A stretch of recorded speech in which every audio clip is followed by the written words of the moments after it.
Hello, hello, hello, and welcome back to the Premier Chelsea, your source for all things Premier League, but starting with Chelsea first.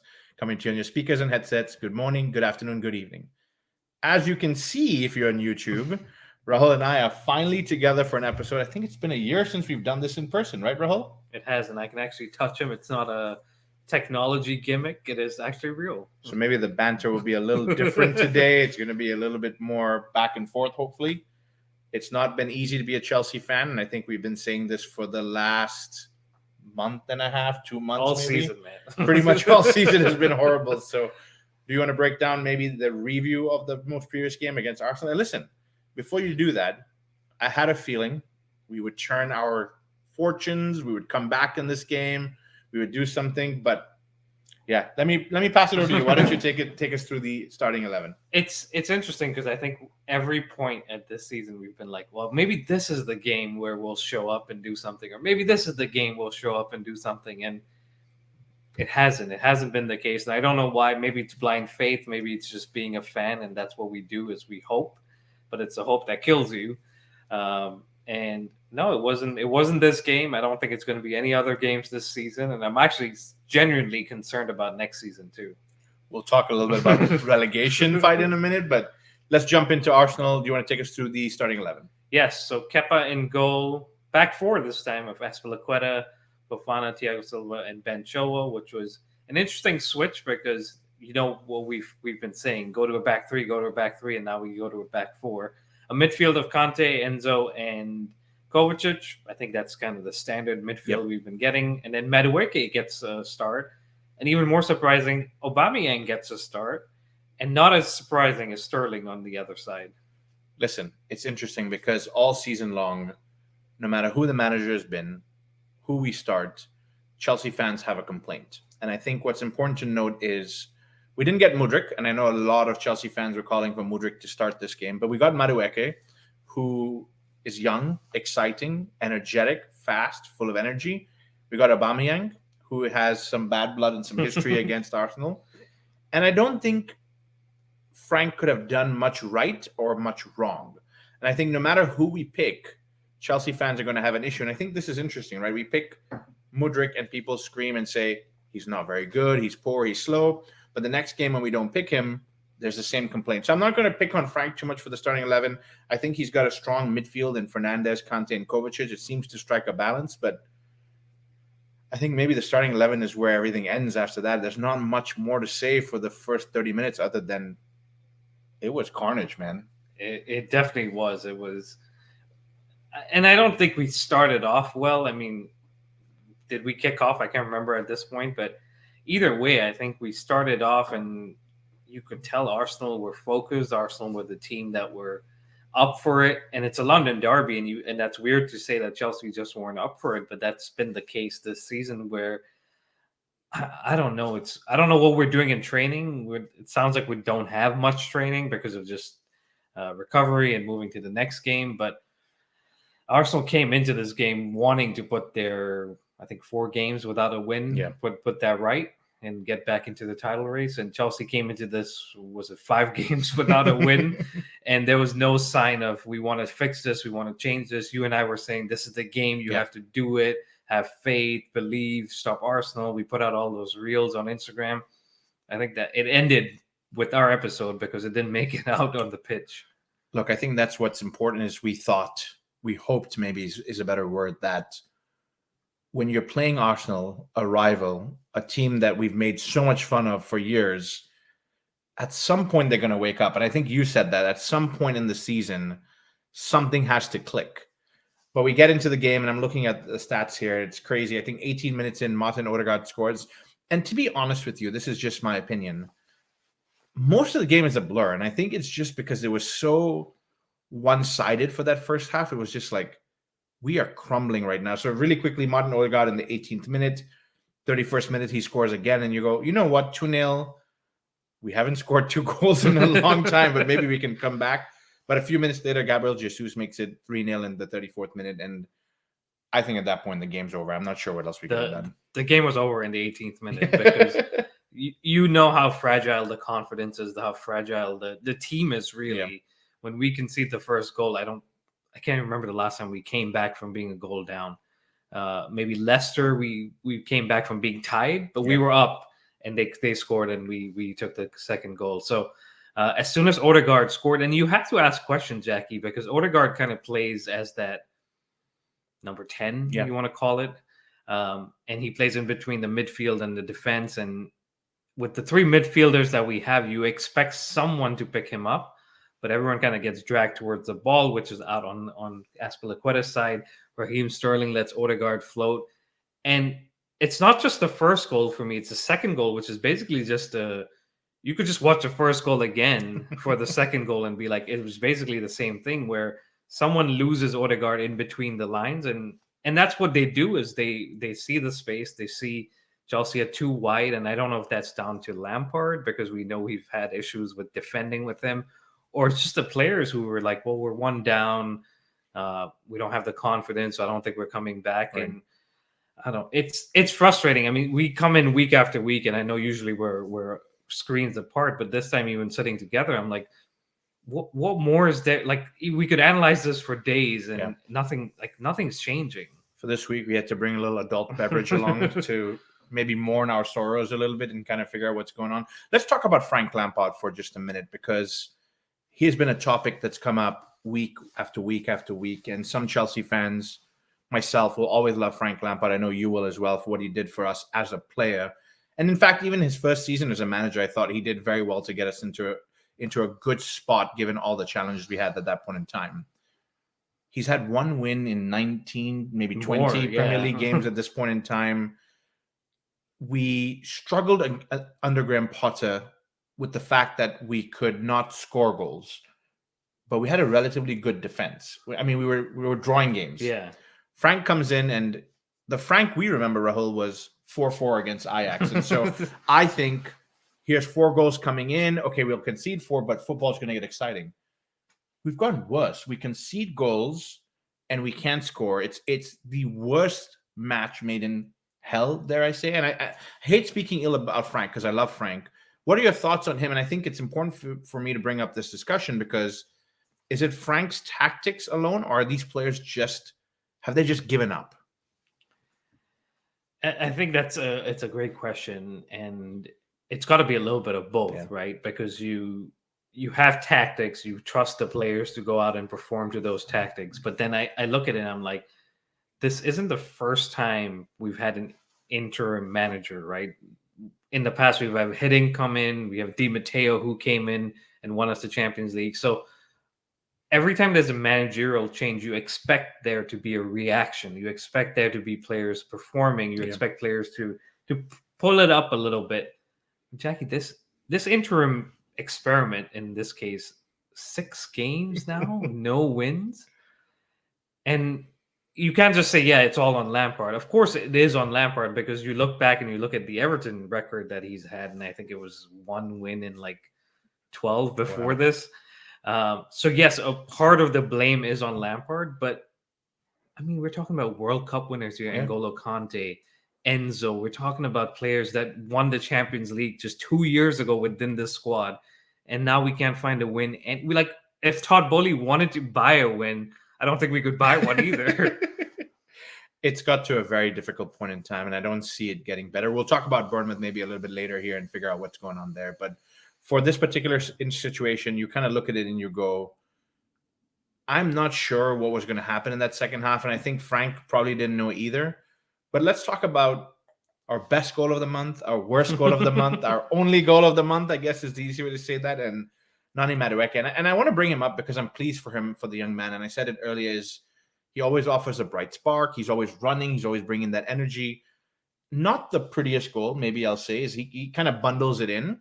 But he works for that goal, and it's what we've been looking for this season. It absolutely has. And you even look at that before in the game, he was a little more direct. He was trying to drive at the players. At one point, I think he took on 4 or 5 of their players on that right-hand side and made it into the box, or maybe a little bit outside. Couldn't get a cross in.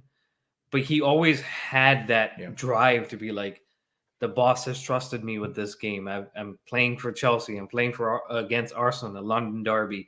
I want to make something happen. It's just unfortunate that there was 10 other people that didn't have that same drive or desire, because even if we had that from 2 or 3 of the other guys, I'm not saying we win this game, but maybe it's a little more difficult for Arsenal, where after, 31 minutes, 34 minutes, the game's over. Yeah. I think that's what makes it difficult is, in my opinion, there's a little bit of maybe toxic bleed. I'm not sure if that's the right word, but if you have a few bad eggs in the mix, and I don't know who they are. I'm not saying it's player A or player B, but obviously we have a very big squad. Some of them don't want to be here. And there's a lot of rumors coming out of the Chelsea camp recently. And the jokes go on and on and on, my friends. Like, well, there's seats for 22 players in the dressing room, but we have 30 coming in.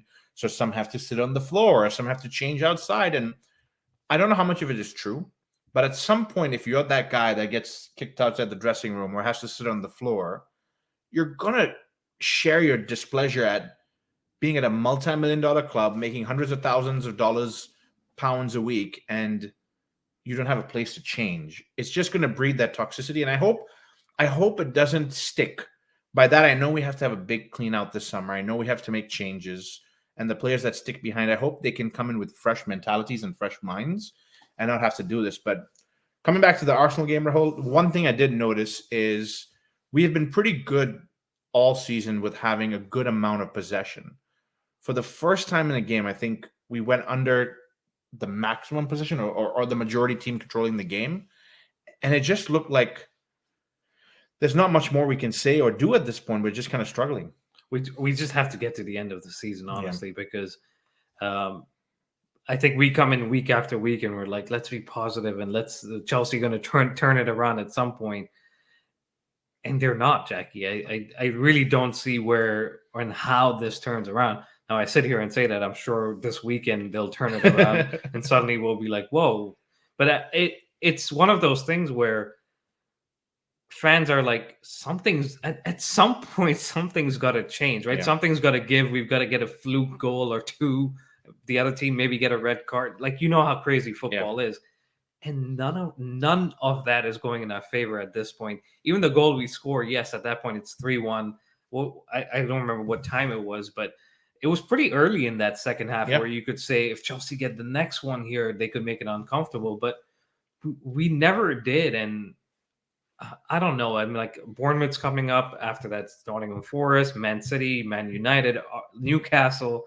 So really, if we need to solidify our position in this league, it has to be in the next 2 games, because after that, you can't see how this squad, this team with Lampard and everything that's happened this season go away to Man City and United and then play Newcastle at home and pick up any points. I don't know how that's going to work. I mean, at the risk of talking about relegation, let's save that conversation for a little bit later in the segment. Let's talk about a couple of players.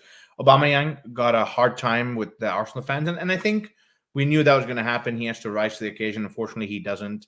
And Mudryk, another one that comes on in the second half and gets a little bit of stick from the Arsenal fans, and maybe rightly so. He was supposed to go there, for anyone who doesn't know, and Chelsea come in last moment and sign him 8 years or 9 years at this point. And you've got to wonder if he's probably thinking in his head, did I come to the right club after watching that performance? But let's talk about what's going on with Chelsea in the relegation battle, because I think that's important to kind of discuss. And I know you don't want to talk about it, but mathematically, it's possible for us to get relegated. So what are your thoughts on this and how we think this is going to play out? It's bizarre, Jackie, because, I mean, we've seen you and I have watched, and I'm sure a lot of the other fans that have come along for Chelsea have seen Chelsea title, top 4, okay, top 6, top 8, top 10 if you look at 2016. But this is really a bizarre situation where we sit in 12th. Yeah. And there's a scenario where we could end up in 18th and go down, where it's a very high probability, because for that to happen, you're almost saying the teams below us have to win 3 of the last 4 games, where they're below us for a reason, because they've also not been good enough. But boy, if that happens, there's going to be some major questions to be answered, not just by Lampard, not just by the players, but by the owners, by the officials that they've brought in. Because a club like Chelsea, it's almost like we've seen Juventus go down in the past, right? But that's because they've had points deduction, Yep. or they've had penalties placed against them where they've been found guilty of doing certain things. This is all of our own doing, where we would literally be like, we messed up so bad where even 𝐥𝐻𝐤's 10 points from this season were not good enough to keep us in the league. And I can't imagine it, because think about an Enzo who signs for us 3 months ago, comes off a World Cup win, 6 months later is like, I was supposed to be playing in the best league in the world. I don't think it's going to happen, but there's obviously a scenario out there, and we just have to be aware and mindful of it, because if we don't pick up, like I said, if we don't pick up points in the next 2 games, we're looking at it, a real possibility here. So we do have a game in hand, which is important to note. I think United that away. United away, which it does help having a game in hand. And I know United away is the game in hand, but that means we have an extra game over some of our rivals. And I'm hopeful that means we can do something with it. But the reason I brought up this conversation is that for maybe the last 6 to 8 weeks, we joked about, Chelsea could get relegated. But the more we go winless, the more that becomes a reality. And I know we're laughing and we're joking, but honestly, it's a fear of mine that this is the mighty Chelsea football. And I don't mean that facetiously. I think we have been a mighty football club for 20 odd years at this point in time, that the thought of us even flirting with relegation is a very scary feeling for me. It's like, okay, we'll go to the championship, and that's one thing where like these superstars can win the championship. But in reality, Rahul, like, if they keep playing like this, what does it matter if you're playing a championship team or not? We're just not doing good enough week in, week out. And I'm looking down here and I'm looking at Everton with 29 points, Nottingham with 30, Leeds with 30, Leicester with 30. Those are the ones that are touted to be in the bottom. Of course, Southampton with 24. And we're with 39 points, and we've been there for week after week after week. So, yes, 9 points is a lot to go through. And yes, you've got to win 3 games. But I don't see us winning many games either, which is why this discussion comes up. So, realistically, I don't know if it'll happen, but I think it's worth the discussion as to what would we do if we were here. But maybe that's a discussion for another day. Do you have some thoughts on Chelsea and anything else around this topic? If it gets to that point, Jackie, I can't even bring myself to say, what I'm going to say, but it's going to be tough. And imagine the banter. I mean, we've had banter this season from tons of rival fans, but imagine the banter, and it's not a guarantee. I mean, we've seen Newcastle go down, and of course they bounce back. Right. But we've seen, I think, a Fulham kind of play yo-yo where they just keep going up and down. And of course, Chelsea aren't set up that way. But I'm sure some of these players do have, even though it was unimaginable when they signed the contract, some clauses in there around relegation, because you just never know. We maybe could lose some players just based on the fact that they don't want to be in this situation. And I bring Juventus back into it, but I think Buffon stayed when they had their whole scandal and they were knocked down. But that's because he was committed and had a long-term relationship with the club.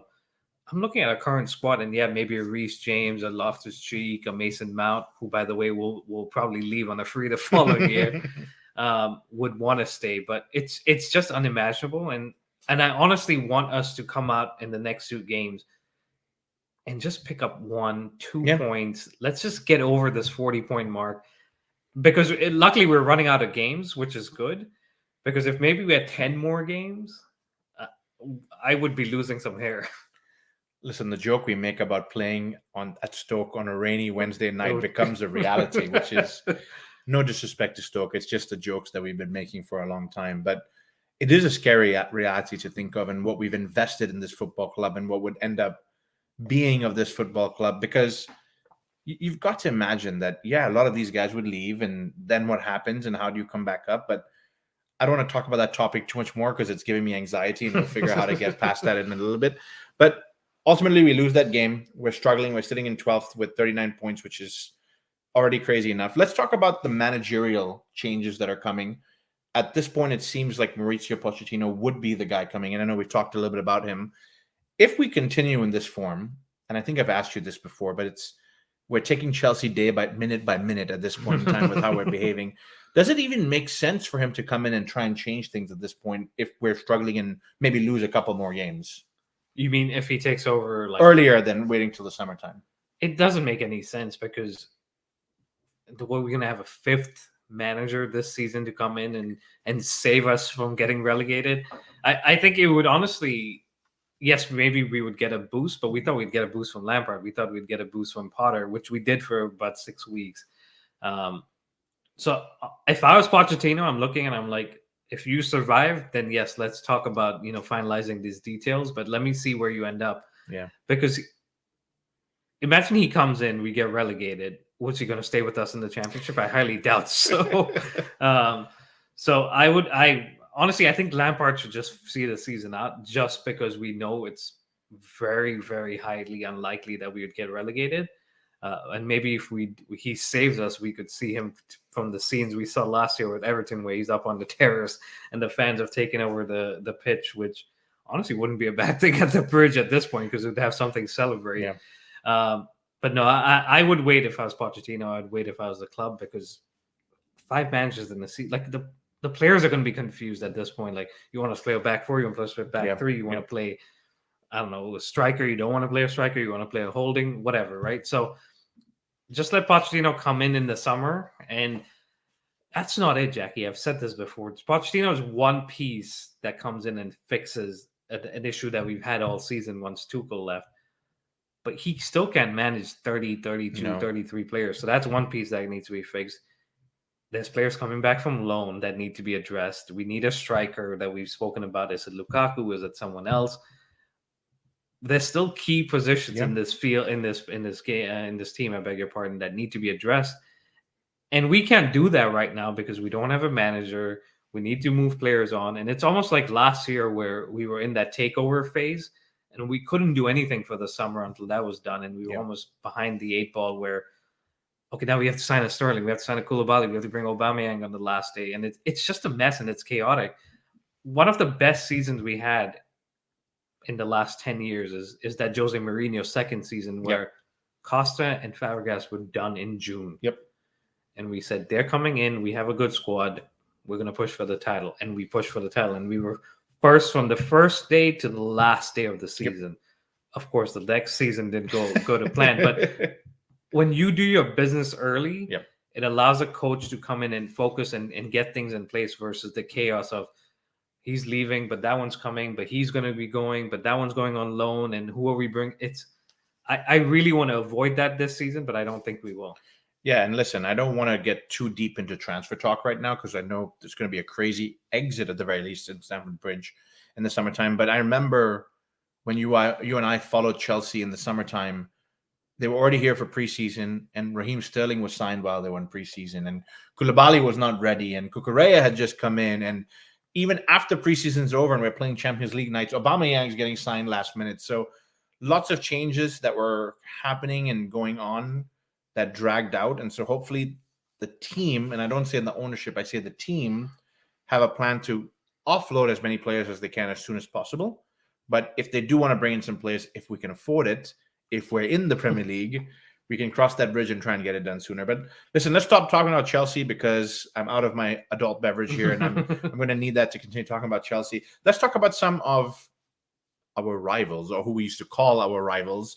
I want to start with a rival that was having a bad season, but has seemed to turn it around. And they had similar struggles to us in the fact that they couldn't string together wins. Goals were hard to come by.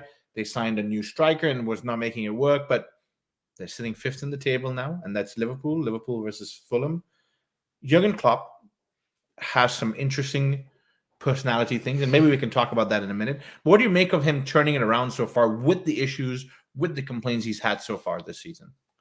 Look, it's been a tough season for them. I think they come off of being this close to a quadruple last season, and obviously they lose Mane. They bring in, you alluded to it, Darwin Núñez.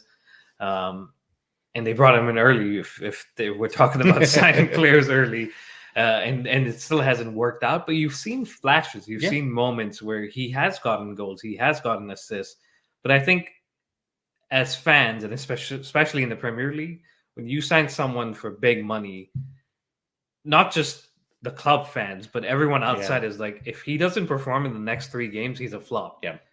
And imagine you going to work, right? And you show up for 3 days and you're still training, you're still learning, you're still adjusting, and they give you a project and they're like, go fix it, and you can't, and they deem you a flop, that's going to affect you mentally. That's going to affect you in the long term. And I think that's what happens. I mean, it's happened to our players a lot, but I think Núñez has come back. Klopp has kind of worked his way back in terms of, yes, we've had injuries, yes, we've had issues, we don't have a midfield that we want to work with, but we're gonna make the best of what we got. And yes, we have to win games 4-3 against a Tottenham last week, or we have to win games a 1-0 against a Fulham, which Fulham really is our rival at this point, not Liverpool. But they get it done, right? And you can say they're lucky, VAR, referees help them, but they get it done. And what does that tell you is they can score goals and we can't. And I think that's the major difference is in a game where Chelsea maybe is down 3-3 or it is tied up 3-3, they probably end up drawing that, where Liverpool, with the mistake, still score, right? So it comes down to goal scoring, and that's been our biggest issue.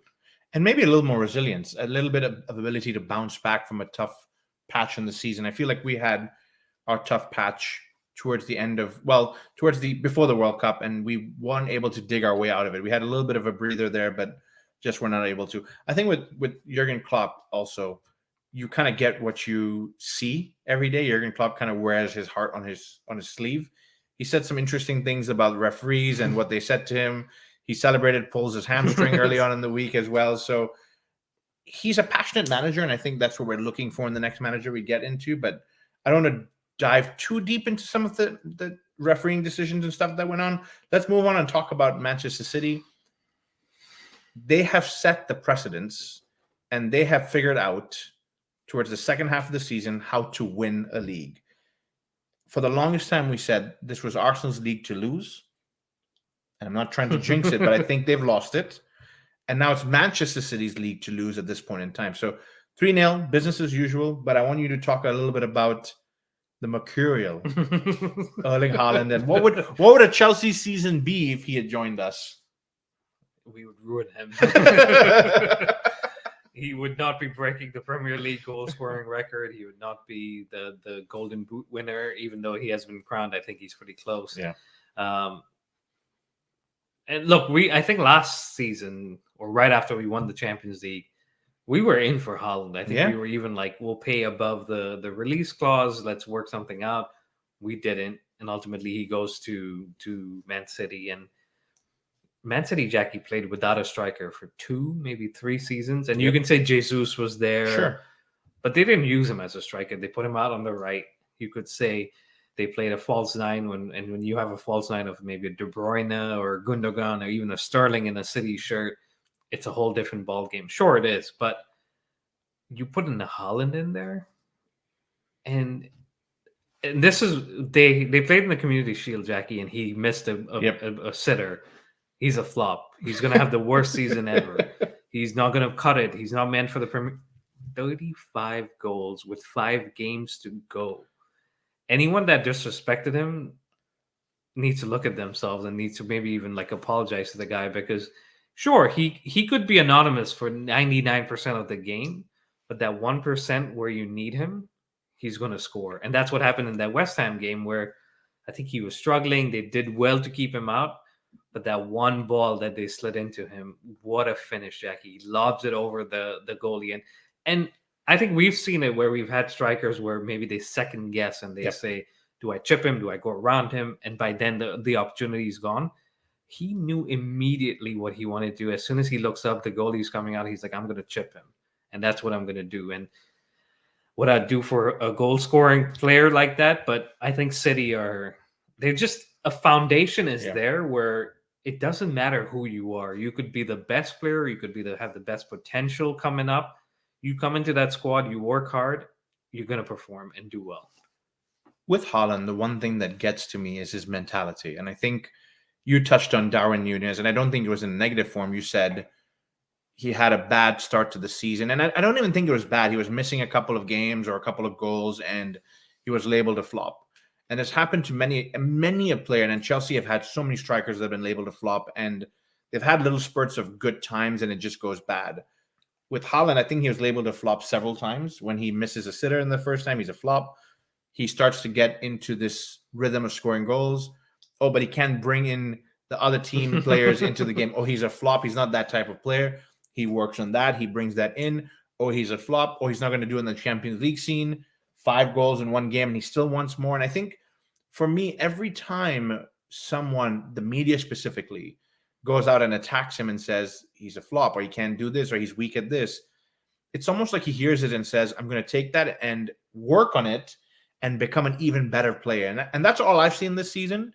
And if they win this Premier League, will it be down to Haaland? No. Manchester City know how to win Premier Leagues, but they're going in for a historic treble, which is very, very scary for me. And I think for Man United fans, while they have been the history of a team who's done that, I'm sure it's probably not fun for them to hear their noisy neighbors about to or possibly about to do this. So for us, given the season that we're having and it's so poor, it's admirable. It's admirable to watch that what can be done with the right project when it's built correctly and given a foundation to kind of flow from. I 100% agree. And there has to be a lot of reflection from this season by everyone involved at Chelsea, because we want to be at these heights. We want to be challenging for the title.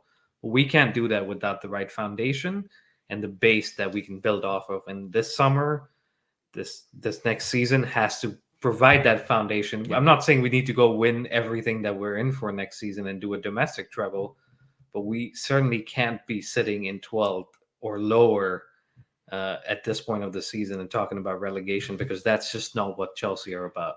It definitely is not. But speaking of foundations, there's a very strong foundation that was built by our very own Graham Potter at Brighton. We like that foundation so much that Todd Bowley spent 21 million to bring that mind and that design over to Chelsea. We know how that ended, but that foundation was left behind at Brighton. They bring in 𝐷𝐸, Rahul, 1-0 against Manchester United, who another team who had found a way to come back strong this season, but Brighton are a whole nother beast this season, aren't they? Brighton are my other team. To quote Todd Bowley. No, I'm kidding. But I think you said it right. The foundations were there. They went away to United first game of the season, I believe, and beat them. Yeah. And that was under Potter. And I think that suddenly rose the stock even more. But they work hard, Jackie. It's not just about having the foundation, but look at players like 𝐾𝐨𝐲. Mm-hmm. I think he's 22. You look at the guy who scored against us, and 𝐥𝐢𝐤𝐿 or something like that. He's 22 or 21. McAllister, who's 22 or 21. Cucurella, who was there but not longer, and they replaced him with Estupiñán. These are players that no one would have thought of or picked up. It's almost like when Leicester brought in N'Golo Kanté and Mahrez and said, we're just going to try it out. And they turned out to be world-class players. And Brighton are not just doing it with players, but they have the right foundation. They fight for each other. Lewis Dunk, Jackie. Yeah. I think maybe a season or two ago, people were like, not good enough, shouldn't be there. He most likely deserves an England call-up at this point just because of what he's done this season. So you've got to give them credit. You've got to give _𝐷𝐸 credit, because when he first came in, I think he had a little bit of a rocky start. But he faced Chelsea in that October period and won 4-0. And since then, they've been flying in. Honestly, if it wasn't for a couple of dodgy refereeing decisions, I think they would be even higher in the table. And I think they would be worthy of that position in the table, because not only are they a solid team, they play very attractive football. I think it's fun to watch them. And I think they've figured out what they want out of a team. And just to kind of stretch a little bit on the young players you're saying, and they recruit so well, but they also have the likes of Danny Welbeck in the mix, who a lot of people said was a finished player, chipping in with goals where he needs to, 33, 34. He's on the opposite end, maybe being that senior leader. And you see some of the players that they're going for in the market, and you go, unknown, young, lots of potential. But then James Milner is being linked with them now, and you go, he's signed. Yeah, 37, 38 years old. Why? Because they're trying to find that balance of, we do want the core of youth, but you need someone who's been there, done that. And James Milner's not going to play 38 games a season for them, and I could be eating humble pie next season with an injury, and he's playing. But he's there to lead these youngsters and show them what it is to be a professional, because at 38, to be the way James Milner is, fit and still in the Premier League, he's certainly doing a few things right. So he is, and even if you look at just the Chelsea boys at Brighton, Levi Colwill and Billy Gilmore, people are like, why aren't they playing at Chelsea? and that's a credit to them, but also to the setup, which allows young players to go there and perform and show what they can do. If you make a mistake, that's fine. Your teammate will help you out. Your goalie will help you out. And your manager is not going to hold that against you, or the fans aren't going to be like, well, Billy Gilmore made a mistake and he shouldn't be playing the next game. Bring someone else in. And honestly, I think that's what as we've spoken about the club, but I think as fans, we need to be a little more patient too, because if Mudryk has 6 bad games, 7 bad games, it's not just on the pitch, but he's moved to a whole new country. Think about his mindset. He was wearing Arsenal pajamas, and the next day they were like, you're going to Chelsea, and here's an 80-year contract. And he's like, okay, I'll do it because this is a great opportunity. But it takes a little bit of time to get around and settle in. So I'm really hoping that as fans, we take this season and we learn a little bit to just eat some humble pie, like you said. Because we can't just continuously talk about players in a negative form or banter them, because they see it, they read it. Yeah. Let's support our guys. Let's support them and give them the necessary tools that they can mentally go into the pitch and perform and make the club proud. So Brighton, congratulations. I really wish that you do get a Champions League spot. I think it's going to be tough, but we'll wait and watch. Well said, my friend. And not only is it, as fans, do we have to be patient? As fans in the last 6 months, I feel like we've been humbled so much. And I think Rahul and I went out today to run an errand together, and he's wearing his Chelsea jacket. And immediately people notice us and say, I'm sorry you're a Chelsea fan. And it's coming from a Leicester fan, mind you guys, which is absolutely incredible to me. I'm sitting at work today. I have a little Chelsea logo in my backpack, and fans across the table are Newcastle fans. And they said, ooh, let's not talk too much about football. He's a Chelsea fan. It's not going good for them. So we're getting humbled. Our culture of winning is going to be humbled for the short-term future. I'll say that much till we figure things out, but we have to kind of figure it out together as we go through on this journey. Let's transition. Let's talk about the next fixture, and we're playing Bournemouth. Bournemouth are at home. I'm not so sure how we're going to preview this game, so I'll pass it over to you to give your thoughts to share for a minute first. Oh man, Bournemouth are a bogey team, if you want to say that. It's rare that we go away and win there. I mean, I'm thinking about back to the Sarri season where we lost 4-0, and I thought it couldn't get worse at that point. Fast forward 4 years later, and I'm like, this is going to be tough going away to Bournemouth, because I think a lot of people, including yourself and me, for this season predicted Bournemouth to go down right away. Yeah. I think we thought they would be bottom of the league, which they were at the beginning of the season. But I believe it's Gary O'Neill who's the current manager, and he's turned it around in a great way, Jackie, because they said level on points with Chelsea. And even to say that, you must think, well, Bournemouth must be having a great season if they're level on points with Chelsea. But no, Chelsea are having a horrible season, and Bournemouth are just doing enough to get through over the line. I think they just beat Tottenham. They've been getting points at home. They go away, they pick up points. And this is a game that couldn't have come at a much worse time for Chelsea, because they're not going to make it easy. And I think we're going to crumble as quickly as we did in the past few games. Yeah, and correct me if I'm wrong, Bournemouth have also changed managers this season. Right. I think they started off, I know you said they started off slow, but they started off with the manager, Scott Parker, I believe. Right. And things didn't go quite his way. 9-0. Yeah. They didn't go quite his way, and they brought in a manager. And while we do say the manager makes a change and Graham Potter made a change for a little bit, these players looked at themselves and said, we can't be in the Premier League getting beat that shamelessly. Like, it doesn't make sense. And so coming back to them, it's one of those situations where I think we have to be very, very careful, because there's a lot of jokes going on online about Frank Lampard, and I bring him back to the mix, right? He could be the first 007 manager for Chelsea, which is 0 wins, 0 draws, 7 losses. And I think we say this funny and we try to keep it lighthearted, but 7 losses in a row for a manager that's come in to try and help us. Let's talk about Frank for just a quick second here again. What does this do for his stock if he continues in this vein? Is he going to be able to get another, forget Premier League manager job? Will he ever go back into management? Or are they going to say, Frank is washed up, he's untouchable, he needs to go back and be a pundit again?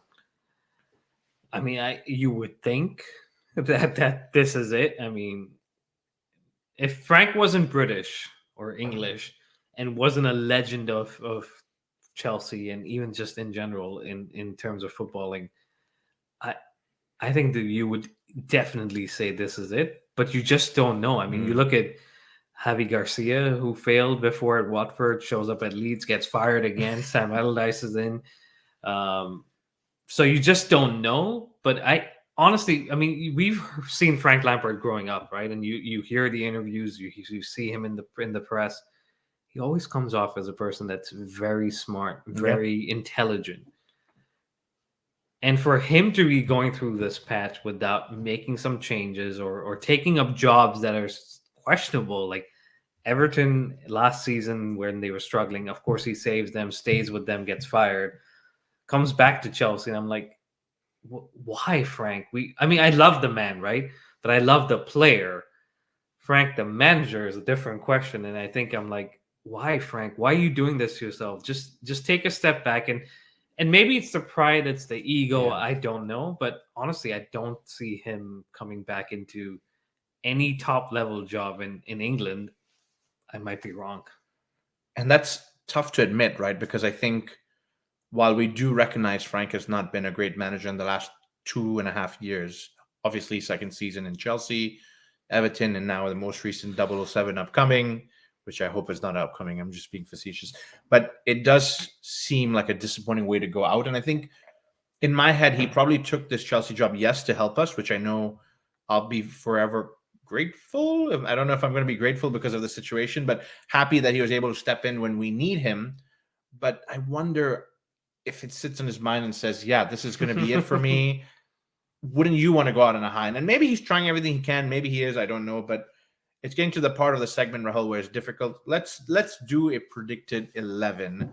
Frank's done a back three. He's done a back four. He's played a whole mix of players. We're playing Bournemouth away. Who do you have in goal? Let's start over there. I think it's going to be Kepa. He's kind of stuck with him, which is interesting because he was the one who bought Mendy. Yep. So clearly something's not right behind the scenes with Mendy too. But he has been on the bench. He has been available for a while now. So at this point, just try Mendy. I mean, not that Kepa has been wrong for these goals, but something's got to change somewhere. Nothing's working. So let's put a new goalkeeper in and see if he changes anything. All right. So for the sake of argument, Mendy goes in goal just to make a difference. Back three, back four. Back three for me. I mean, at least let's make it a little more difficult for Bournemouth. Who are the three you're going to go with? Fofana, Thiago Silva, and 𝐵adiashile. We found it difficult to bring 𝐵adiashile into the mix, and I don't know if that means with the four he gets dropped out, and maybe with the three he comes back in. I'm not sure if 𝐾𝐤 finds a way back into this squad. He's injured. You said that so quickly. You're like, he's out of there. I'm not having him there. So great. We're going to have 𝐵adiashile, Thiago Silva, and Fofana right wing back. Loftus-Cheek. Okay, so you're going to go with Loftus-Cheek. You're not happy with 𝐵asPilicueta's performances? It's not that I'm not happy, but I'm not happy. And I think that's fair. You know, 𝐵asPilicueta has been a fantastic captain and servant. He's probably lacking the pace and physicality to play that wing back position. So Ruben Loftus-Cheek it is at right wing back. Left wing back, Ben Chilwell, I guess. Ben Chilwell stays in there. So that means you're probably going with a midfield two then? Yeah, I mean, the pivot, right? The pivot. So Enzo and Conte, I assume. That's what I'd like, but it seems like Frank prefers the number 8 jersey. So he keeps finding Kovacic in there. Let's talk about Kovacic for just a quick minute. He's being linked with Bayern Munich. He's being linked with Manchester City. He's not having a good season. Then again, none of our players are having a good season. If you're getting a good offer for Mateo Kovacic this summer, are you letting him go? I'm not. So there's still faith there for Mateo Kovacic. Well, because this season has been crap for everyone. Yeah, right. Fair. So, like, for me to be like, yeah, let's just sell Kovacic without having a replacement doesn't make sense. So, we've seen what Kovacic can do, and when a team is firing and performing, he's brilliant. He progresses the ball. He once in a while scores a wonder goal, right? So, I would keep him, and we still need to address the midfield Yeah. positioning, but I think I would keep Kovacic as well as Enzo and Conte. So it sounds like it's going to be a Enzo and Kovacic pivot, and I think that's important because you have a front three. I'm not playing Conte in the front three. So who are you playing in the front three then? Yeah, I'd like to see Kai in the middle because Okay. you saw even in the Arsenal game, he just allows a little more mobility and movement from the wingers around him. So Mudryk on the other side and Madueke, if he's fit, I know he went out with a cramp, but if Madueke is fit, I would play him because if he's fit and you don't play him after the performance against Arsenal, you're just hurting his confidence. Yeah, and I think you're trying to build for the future at this point in time. And I think regardless of who our manager is, you've spent a considerable amount of money, signed long-term contracts with these guys. And so we're not winning with the existing players. We're not winning with Conte up high. We're not winning with Gallagher up high. So play the guys that are in these positions and see what they can do. So we try and go with the Mudryk. We try and go with the Madueke. We try and build their confidence. And hopefully they can pinch a goal here or there. And I think that would do not just their confidence a world of good, but we have another competitor for goal of the month, which would be absolutely brilliant to say. So speaking of goal of the month, what is your score prediction so we can get towards the end of this segment here? I've been positive. I've been negative. I've been neutral. Oh, man. Bournemouth away. I think Bournemouth win it. You heard it here first, guys. 3-1. We've gone from the prayers and the hope against Arsenal to losing to Bournemouth. And I think the way we're playing these days, it's very, very difficult to kind of see the light at the end of the tunnel. And I hope we get there sooner rather than later. I'm going to go for a 1-0 win to Bournemouth. I'd like to see us maybe stop leaking too many goals. And the way Arsenal kind of dismantled us in the first 30-odd minutes was not comfortable to watch. So I'd like to see a hard-fought battle. And unfortunately, I don't see us scoring yet, but 1-0 to Bournemouth. You know what it is, though, right? Like when we go up against these lesser teams. Oh, yeah. To them, it's still Chelsea. It's still the Chelsea of winning Premier Leagues and Champions League. And yes, we are, but not behind the scenes and not on the pitch. So they up their game, which is, you would expect that. But when they up their game, we don't up our game. We actually drop our game. And they just come out and outperform us, outplay us, and get the win. So at this point, I think it's all going to come down to this Nottingham Forest game next week because it's really a relegation 6-pointer, as they say. So I think we drop points to Bournemouth and then we throw everything against Nottingham Forest and survive and just close this chapter. I'm starting to sweat a little bit because we had the discussion of relegation and it's come back up again. And even talking about losing to Bournemouth is just another step in the wrong direction, and it's just digging us deeper. Bournemouth would go over us. Yeah, they would, and so we just drag into this whole fight, and it doesn't sit easy with me. But I'll pass it back over to you for your wrapping thoughts and to take us home. Look, it's not been easy, but there is one team that is making it easy and interesting, and that's the women's team. And before we wrap it up, I just want to touch on their game from this midweek. They came out of that Barcelona game where they lost, all focused on the WSL against Liverpool, who beat us earlier this season. And we didn't have the best start. We conceded after 2 minutes, Jackie. But that's 90 or 88 minutes, you could say, remaining for Chelsea to do what they do. And that is what they did. A goal from Liam Charles in the 41st minute. And then we really were getting nervous, getting a little like, whoa, it's going to be an interesting finish to the end of the season. And then Sam Kerr. Who else? Well, exactly. And it's not that she did all the work. I think the ball bounces off the crossbar and falls to her, and she's just quick. And that's what you expect from your striker. In the 86th minute, puts it in the back of the net, goes 2-1 up, and we see it out. And now we still have games in hand, which puts the destiny of the title in our hand. But please don't do this again, because just win comfortably so that we don't have to be sitting there biting our nails and wondering what's going to happen, because we've had enough of that on the other side. It's been a tough season on the men's side, but I think we said the women find a way to bounce back from difficult times and difficult moments. And so while we did acknowledge that the Champions League loss was hard to take, I think while we made it difficult for ourselves and maybe dragged it out, I think it's important that we continue to win these. And look, Rahul, it'd be nice to add another trophy on a season where we're seeing the men struggle, but the women have just kept the consistency for us. They have, and they have a game against Everton this weekend, so we'll be watching. We'll be keeping close tabs on it, and hoping we can seal another win, because that would just get us closer to the title.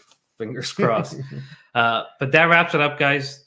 Another episode together, second one in a long time, and it's been good. Hopefully you enjoyed it, and give us your feedback. But we will be back with a new episode next week at some point. Bournemouth review. Please continue to subscribe, like, and follow us. It's at the Premier Chelsea on all podcast providers, Instagram, and on Twitter it's at Premier Chelsea. But we will be back. But until then, up the Chelsea.